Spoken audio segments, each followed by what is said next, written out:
I'm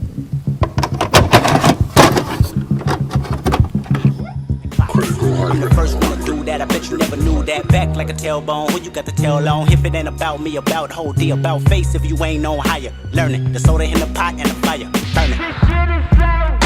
You might wanna be my guest. This shit is so dope. You might wanna be my. Snowpiercer is an American post-apocalyptic dystopian horror thriller. That's a lot to add indication to this series. But anyway, it's a television series that has been produced and created by Josh Friedman and Glamay Manson. 7 years after the world becomes a frozen wasteland, it's led to the aftermath of the remnants of humanity who has taken shelter on a moving luxury train.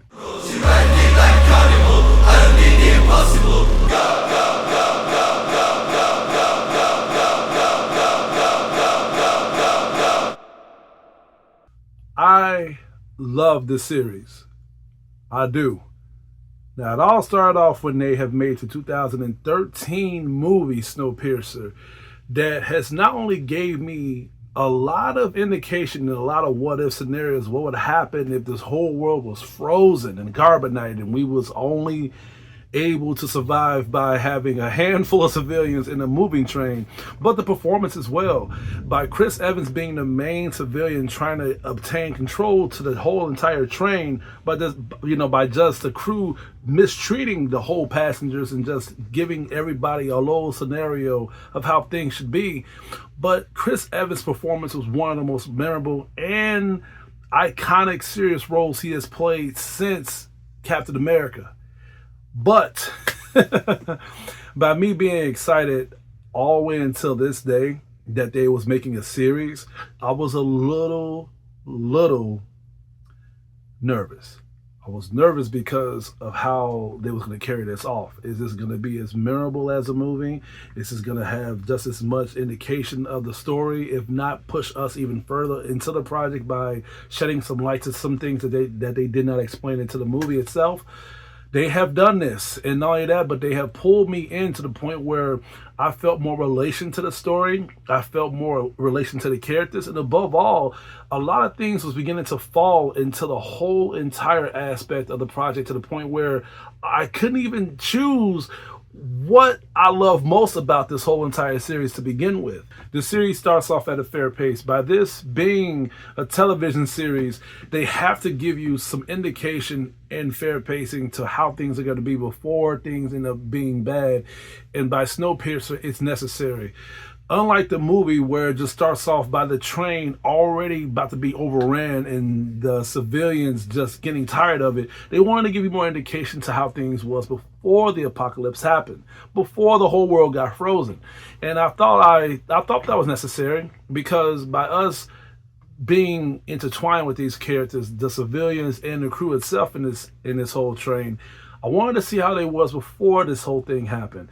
And if you're not going to do that, how they are in the train when it comes to their relation, how they trust each other, and above all, how things are going to be when things get bad. And they have gave us enough pacing to make that possible. They gave us so much so to the point where I felt relation to the crew and the civilians. Even though they had some crew members that was corrupted and some civilians that was corrupted, they gave us both sides of the coin enough to feel the relations of what they have done. In a post-apocalyptic show, that is necessary because unlike us having bad guys and some crooked bad guys or some crooked good guys, when it comes to a post-apocalyptic show, it gives us the furtherization of how it's going to be when we're desperate. And they have proved that a lot on Snowpiercer. How you're going to be when the odds are stacked against you. How you're going to be when your life is at stake. How you're going to be when your children's life is at stake. How you're going to be when you're running out of resources. How you're going to be when it comes to them knowing your weaknesses and using it against you. They have showed that so much to the point where I did not know what side to take because we have known so much about these characters already. I felt the drive of these characters, good and bad, and I thought that was very well executed. Even the acting pulled me in a lot, especially when it came to one of the major main characters of the whole series to carry over when it comes to the whole crew sticking together, which is Andre Layden, played by Daveed Diggs. I was skeptical of this character at first, But what made me, what won me over was not just him playing the iconic role on Snowpiercer, but just his previous projects. One thing I noticed about his character that he does a lot of good creative chemistry towards him being memorable. Even though he doesn't really have no type of indication of him switching up his propaganda that other actors do. But one thing I like about him is that not only that he plays as himself, but he knows what role to take that his character will match the whole perspective of him being that character. Like Jason Bateman and just like, what's that guy's name? Robert Downey Jr., they act as themselves. And they choose the projects of what indicates their character to match the probability of them pulling it off the way they should. And Daveed Diggs has done that well with his character on this whole project. He is a leader to the whole crew, and I did feel his drive because he wanted to try to look at both sides of the coin, even if he was leading them to furtherization of them not trying to obtain the train, but just looking at things in a reasonable aspect so blood would not be shed.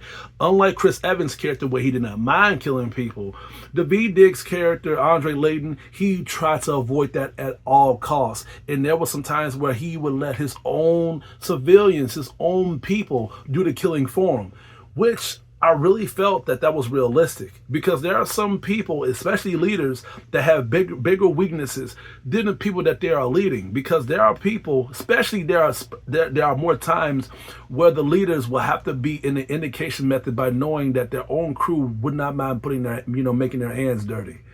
And with Andre Layton's character, they have proved that well here to the point where he was relatable. I have to give more praise to Sean Bean that played Mr. Wilford. Now, this is where the iconic role comes into. Because what I like about actors is not only that they play good roles, but they know how to play good and bad roles. Sean Bean's character was the character that he played, Mr. Wilford, that did both. He is the owner of the train. He is the person who controls the train. That demands a lot of respect. But at the same time, he is not a person that you want to trust. But at the same time, he's a person you don't want to cross either. I liked his character. Whenever you saw him, he really felt like a presence that you do not want to be reconciled with. He would know your weakness before you even know what is coming to you. And I thought his character was very good. I thought that Sean Bean no one else could have done what he did. And if they have done his role, they had to probably have done better or worse. But I think that his character, I think that him being Mr. Wilford was a perfect choice in my opinion. Anybody that have seen Snowpiercer would relate to that whole method. Jennifer Connelly, that played as Melaine Cavell on the series, she is literally just the engineer and the people, just a person that keeps people at ease. She is literally just a supervisor before Mr. Wilford. And I liked her character as well. She is what would happen if Mr. Wilford was not around, and she has to pull the whole hard punches into the series. You're going to hate her character, or you may like a character. Either way, you're going to relate to her actions, because there are some times where things may come into a whole stressful aspect of her making tough decisions.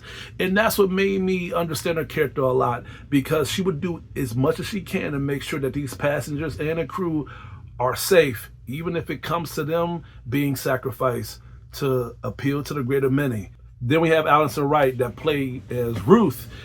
Allison's character was good. She was literally like the icebreaker to the series.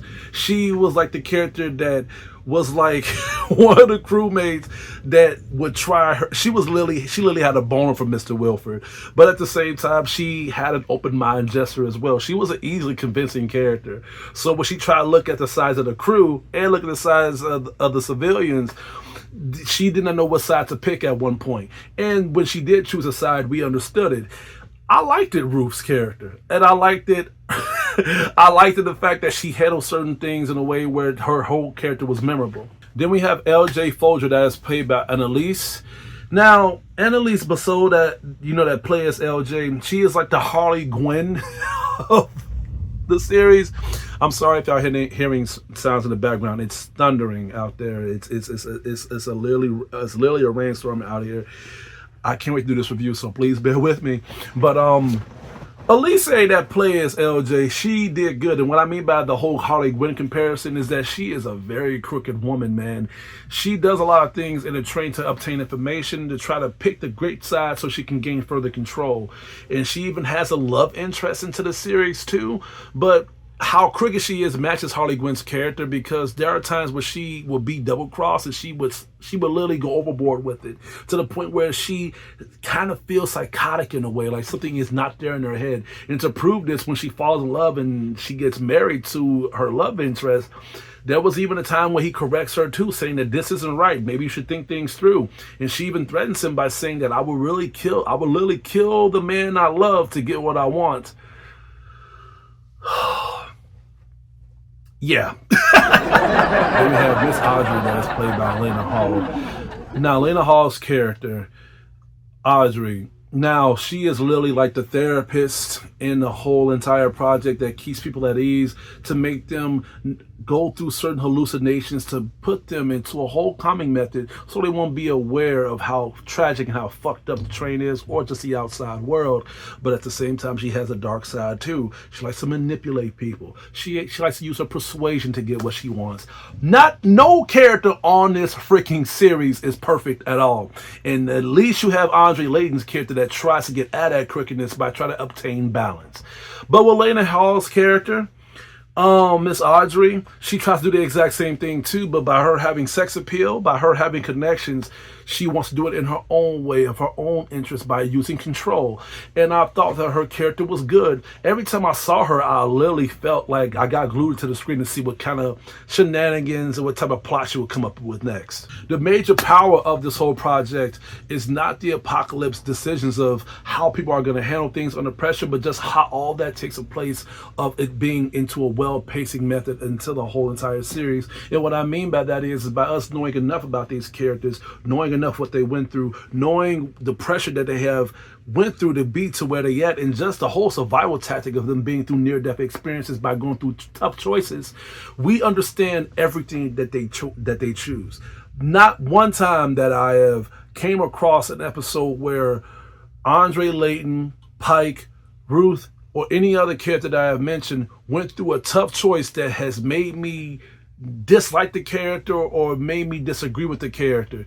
It made me understand. It made me understand why they have did what they have did, even if it came to the cold choice of them going through a betrayal method. But it's because of the pacing. And this may have came to a whole disconnect to certain fans of the whole project, because they may have thought that it was too much pacing, it was too much dialogue, it was too much chemistry. But I feel like with a series like Snowpiercer, we have to know enough of these characters with a post-apocalyptic series, so when a lot of things end up being bad and you may not have time to show us their pacing, show us their past, so show us their history, and then we may relate to them. And they have done that well here with this project.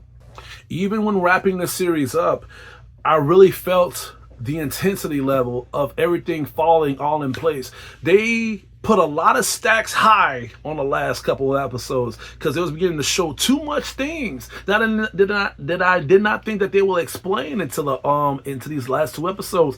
But they have done this. Now, to be fair, they have put a couple of cliffhanger tropes on here, but in a way where it added some suspense and closure, which means as in when the crew and the civilians was beginning to obtain their final differences, their final confrontation, they had to make a very tough decision. And that tough decision came with a big consequence.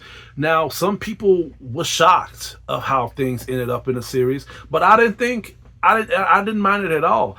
And from what I've read, Snowpiercer was canceled, so this is the whole entire series. But I thought the way it had ended, I thought that was it. Because if they continued this off, not to spoil it, but the way how it ended, there won't be a Snowpiercer. If this series ended the way it did without no fictionalized gestures,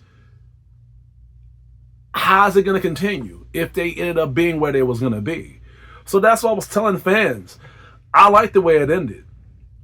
And it's for the other half of the other fate of the other characters, I did not mind that at all. At one point, you're going to make a good decision, but the other person that made the other choice may have a bad result. And this is actually what happens in real life. There's no such thing as a perfect choice when it comes to two people going through two different sides of satisfaction. It's like going through a breakup. There's no such thing as a perfect breakup. Somebody's going to get heartbroken. Overall, this show was indeed entertaining. It did not let me down at all. I felt like this show may have had some disconnect with certain fans that I can agree with, but at the same time, I can't afford it because it won me over. I feel like this series was pretty good. Now, do I recommend you watching the movie before watching the series? Of course, you have to watch the movie first so you can get more furtherization. So when you watch the series, you can understand what they have fixed and what they have improved. But at the same time, if you watch the series and then watch the movie, you won't feel let down. In fact, it may come into a different coin method of how you're going to agree with the standards that I have mentioned into the review. I'm going to have to give Snowpiercer, the television series, a B+. Series like this is pretty hard to come by. When it comes to certain shows that is necessary for them to make a series, it makes me wonder how well informed is Hollywood? Because there are certain movies that Hollywood make that need to be series at this point. Like Fast and the Furious. Y'all at Fast 10 Part 1? Y'all should make a series after the 5th Fast and the Furious movie. It's just about cars and women. And now you got wrestlers on here, dude. Are you freaking kidding me? This should be a series. Fast and the Furious should be a series at this point. But it'll be no different than Lethal Weapon and all these others. But look, you got movie stars now that are being in shows because they feel like it's necessary. They need to do this at this point. But unlike those, Snowpiercer was a well-deserved series that I highly recommend you guys to check out. But anyway, that's all I have to say for today. Please stay tuned for my upcoming reviews and videos headed your way. This is Hugo, your critic teacher. And I hope you guys have a damn good day.